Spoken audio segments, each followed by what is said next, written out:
আসসালামু আলাইকুম। আশা করি সবাই ভালো আছেন। আজকের এই ভিডিওতে আপনাদের দেখাবো কিভাবে ইংরেজি বাংলা একসাথে লিখবেন।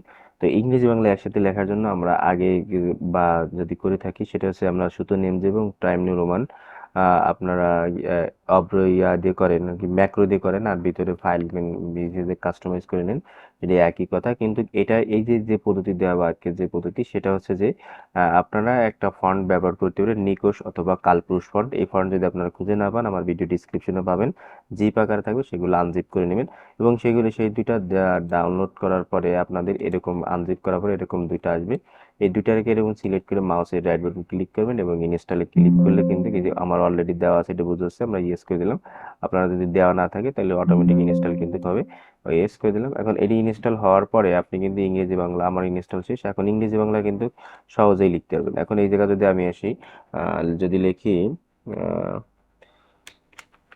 এস এস কম্পিউটার লিখলাম, এস কম্পিউটার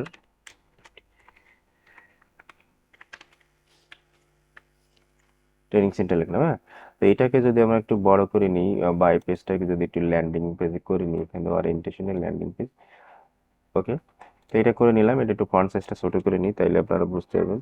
তো ওকে, এখন আসার পরে আপনারা এখন কি করবেন, এই জায়গায় আসার পরে যে কাজটা সেটা হচ্ছে আপনি এই জায়গায় এখন বাংলা লিখবেন। তো এই যে বাংলাটা কিভাবে লিখবেন, যে কন্ট্রোল অল্টার ভি দিয়ে লিখবেন এস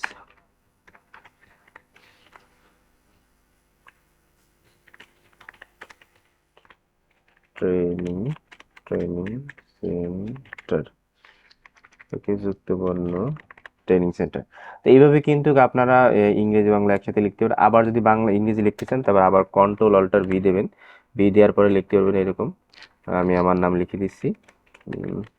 ওকে, তো দেখি এখন যদি বাংলা লিখতে চান আবার কন্ট্রোল অল্টার ভি আমি লিখে দিলাম। ওকে, তো এরকম কিন্তু একসাথে কিন্তু ইংরেজি বাংলা লিখতে পারেন। এটা কি সুবিধাতে লিখতে পারলে আপনারা যে দেখতে পাচ্ছেন এই জায়গায় আমাদের কালপুরুষ ফন্ট আছে, আপনারা চাইলে নিকোশ ফন্ট এই ফন্টগুলো কীভাবে আনবেন দেখেন, এই কন্ট্রোল অল্টার ভি দেবেন। এই জায়গা যদি আপনার ইয়া থাকে, ইংরেজি থাকে, আর এই জায়গায় তাহলে সার্চ দিলে পাবেন কি, আচ্ছা, তখন ফন্ট সার্চ দিলে পাবেন নিকোশ চলে আসছে, ইন্টারপ্রেস করলে কিন্তু ফন্টটা সিলেক্ট হয়ে যাবে। তো আজকে টিউটোরিয়াল এই পর্যন্ত, পরবর্তী টিউটোরিয়াল আমন্ত্রণ জানিয়ে আজকের ভিডিও এখানে শেষ করছি। অবশ্যই ভিডিওটা ভালো লাগলে লাইক এবং শেয়ার সাবস্ক্রাইব করে আমার চ্যানেলের পাশে থাকবেন। আল্লাহ হাফেজ।